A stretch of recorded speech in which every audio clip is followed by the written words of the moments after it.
Hi everybody, my name is Jerry Wise. I've been a life and relationship coach for folks for about 45 years, and this video is a continuation of the series on overcoming narcissistic family rules.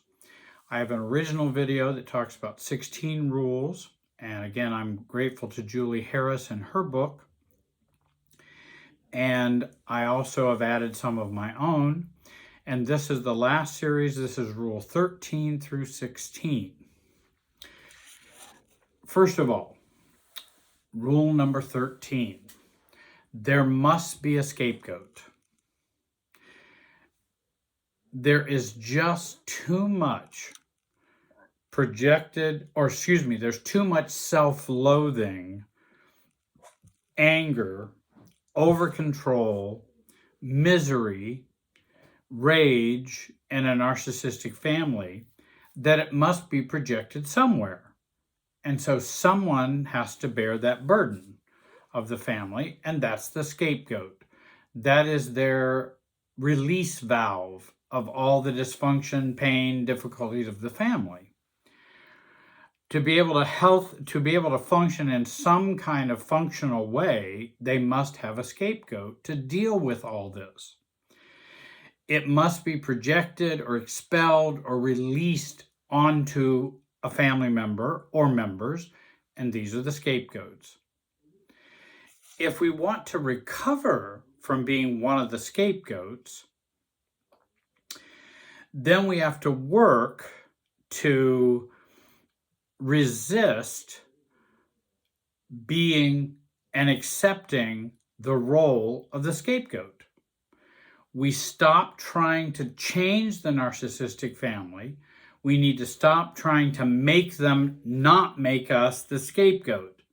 They have very little choice because they've got so much pain and difficulty going on. They have to expel that in some way. But we can reduce how we see ourselves as people and a self in the family, and also resist that role. They may not want us to resist that role, and they certainly won't. But I'd like to delegate the frustration and anxiety back to them, rather than them delegating their anxiety, frustration, pain, misery, anger onto me. And so it's that reversal that's important.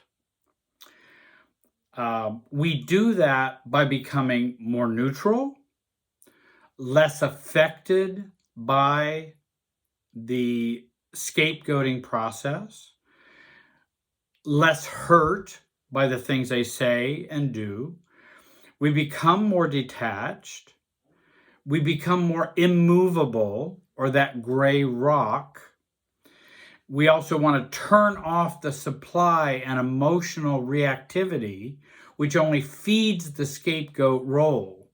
When we are reactive, it just feeds that role more because we play into the scapegoating, reactivity feeding into how bad we are, then scapegoating, reactivity, how bad we are, then scapegoating, and we want to stop that cycle.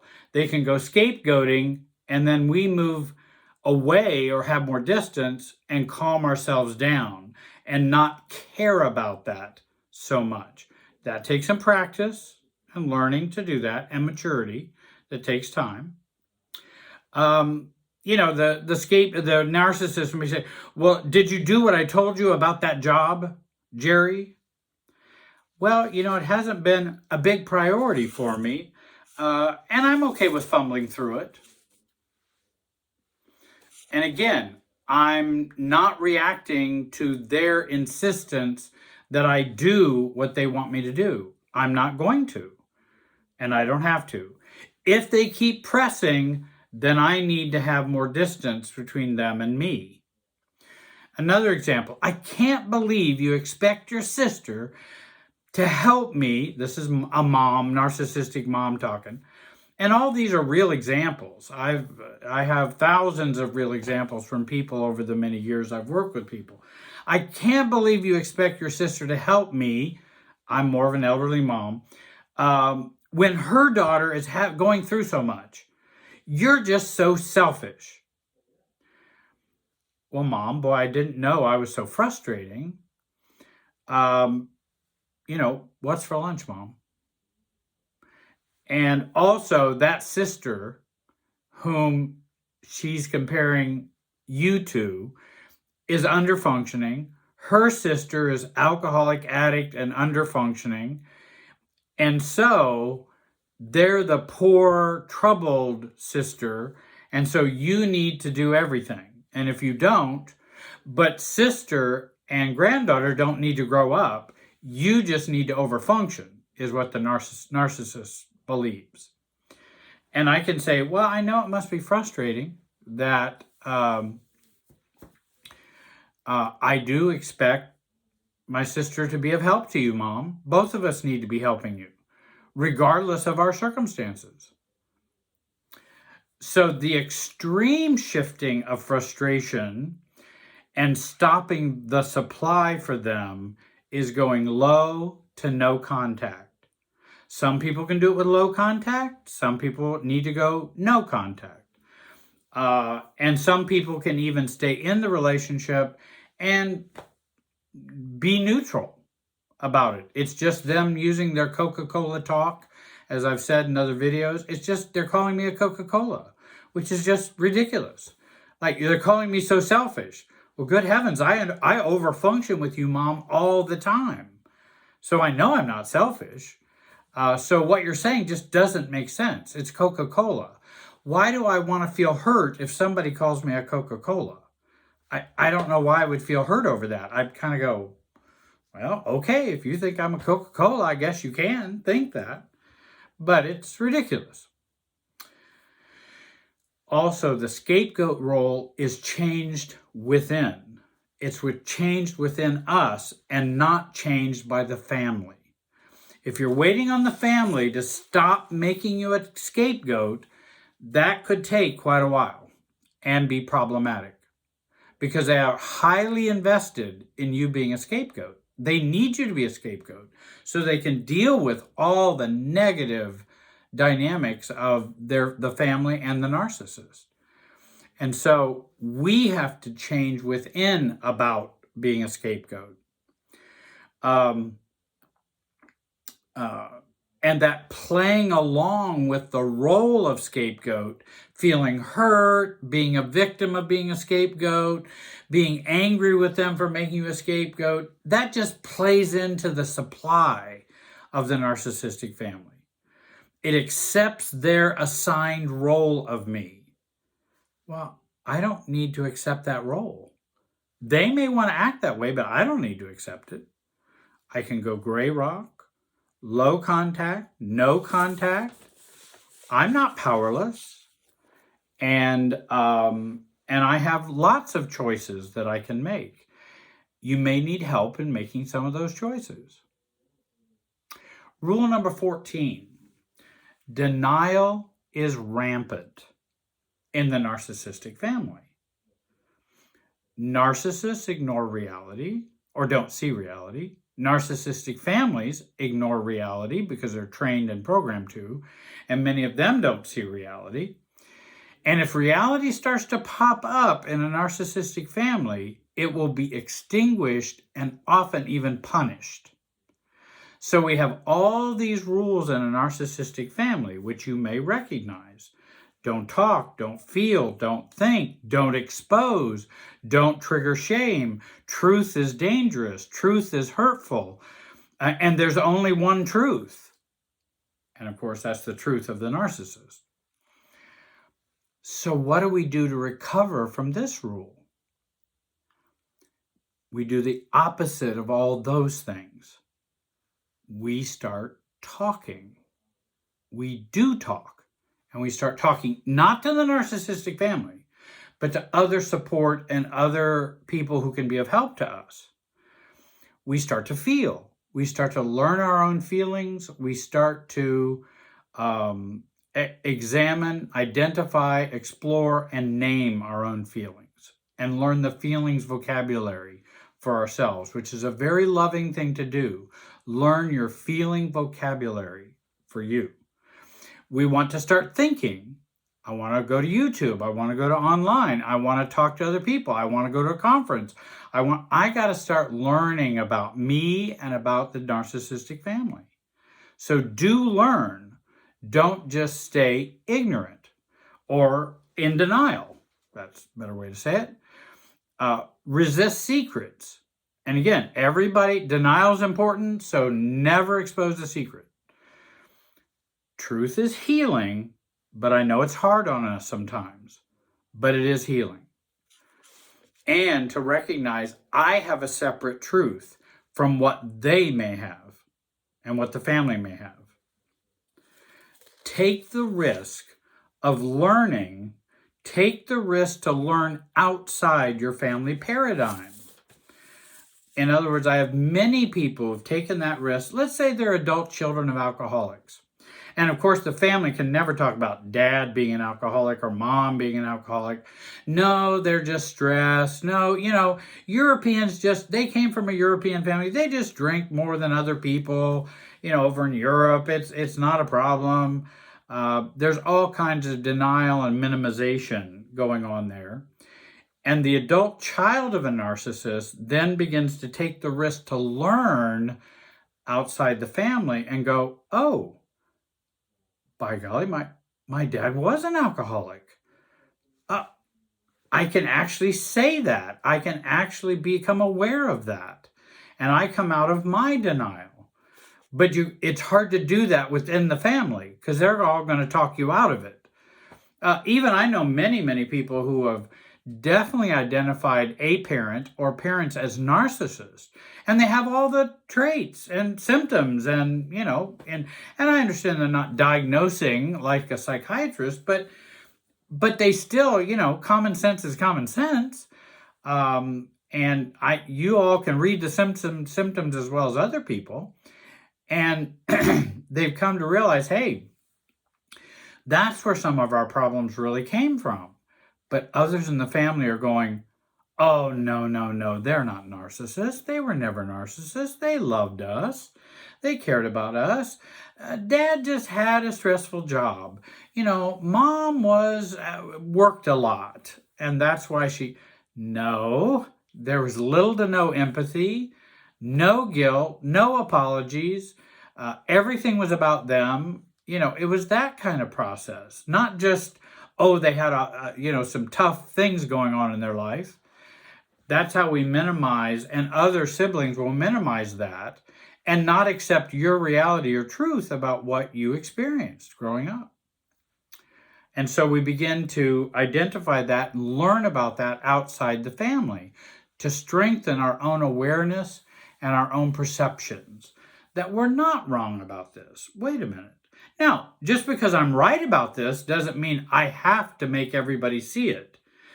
We never can make everybody see it. We just begin to make and allow us to see it. That's the beginning of healing, is for us to get it deep within ourselves and know this is what went on. And this was the reality. Rule number 15, there is no safety in the narcissistic family. As Julie Hall states in her book, though the scapegoat is targeted with the brunt of the family abuse, everyone is on high alert because no one is safe from blame and rage. From her book, The Narcissist You Know. And I think you're in the narcissistic family, there is no safety for really much of anybody. Even the golden child doesn't necessarily have 100% safety. They might be able to get away with a lot, but there's still that risk of reactivity and things like that. And so with this lack of safety, it creates no trust within us. We don't have to trust ourselves or anybody else. We are hypervigilant. We can become paranoid and suspicious because we grew up in this very volatile environment. We live in kind of a self-limiting bubble of thought and relationships because we can't trust outside this bubble. It destroys self-trust and self-confidence. So what do we do to recover from this rule? We start with a relationship with ourselves. We begin talking to ourselves, talking to our inner self, our adult self, again, our inner feeling self or our inner child. We begin talking to ourselves. We begin a friendship with ourselves. Do you like you? Many times we've grown up and haven't liked us or haven't loved us ourselves. So we begin to have a friendship with ourselves. We begin to love ourselves. And then we can begin to trust ourselves. There are good books like by Margaret Paul, Inner Bonding, Charles Whitfield, Healing the Child Within. Again, talking about inner child work. And we become an advocate for us. We want to grow in our recovery to become an advocate for me, for us. Because all of those in the family are not going to probably be an advocate for you. They haven't been, they're not going to be. You have to be an advocate for you. And actually, no matter what family you've grown up in, we all mature by becoming an advocate for us. Again, the rule, there is no safety. Then we work to locate safe people. Well, where are some possible safe people? Church, a pastor, a therapist, 12-step group, a sponsor of 12-step in the 12-step, a coach. There are sometimes safe people in the family that are part of the extended family. There may be some safe people in the family. There may be a safe friends. There may be a mentor who is safe for you. There may even be a really caring boss at work who is safe for you. We also want to begin to separate ourselves from unsafe people. We need to move away from them. If this is difficult for you, seek out a coach or a therapist to help you with that. Build your own safe place and safe life with boundaries and expectations. Begin to set your boundaries. Begin to raise your expectations. But we can't do that unless we care about us. Those boundaries and expectations are not going to be there if you don't care about you. That's why I work so hard to help people care about themselves first, then boundaries and expectations can begin to come out. The last rule, rule number 16, the family must keep the family secrets. Never trust or consult with someone outside of the family. Only trust the family cult. Others are a waste of time. Others will mislead you. They'll only blame the family. They don't care about the family. And what do those shrinks know anyway? And 12-step groups, they're for losers. And we hear all of these messages about don't trust anybody. Oh, don't go talk to that pastor. He's just a religious kook. The narcissists and those who are narcissistic in the family will put down other people who are outside the family because they don't want anybody to consult outside the super self and outside their paradigm. And a narcissist and narcissistic family has a super self that everybody's supposed to partake of. You go outside of that, now you're starting to differentiate as a self. Don't you be doing that. You're just a part of this super self. So what do we do to heal? What are some pointers? Well, then do the opposite of what the family wants you to do. Consult, consult, consult. Consult YouTube, consult therapists, consult coaches, consult your reading and what you could learn, consult your own physician, consult trusted, mature relationships or other people who are out there. There's lots of things online that you can trust and learn from. And this consulting outside the family is mature. That's maturity. And again, when you consult others, you're the one making the decisions, but use others to advise you. And again, others should not make the decisions for you. They should advise you. Then you decide how you want to follow through or carry that out. I don't care who you consult. Also, what about the secrets? We must keep the family secrets. Everything's got to stay inside. Don't go outside. All of these pointers are based on our own maturity and our own level of anxiety.